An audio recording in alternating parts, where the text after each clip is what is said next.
Hi guys, welcome back to my YouTube channel. So guys, in this video I will show you how to fix iPhone overheating problem after iOS 26 update.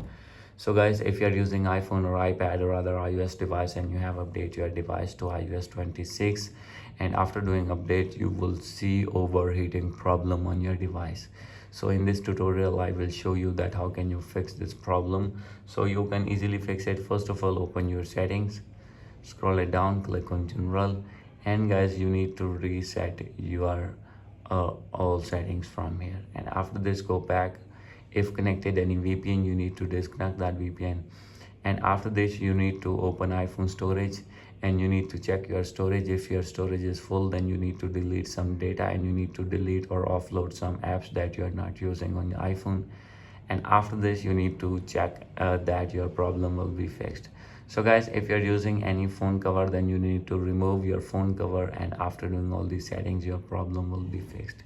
And after doing all these settings, if still not fix your problem, then the only way to fix this problem is you need to downgrade your iPhone from iOS 26 to 18.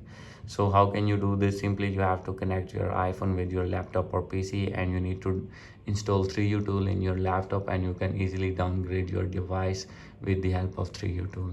So guys, these are the possible ways to fix your problem. Hope you like this video. If you like this video, please do subscribe my channel. Thank you.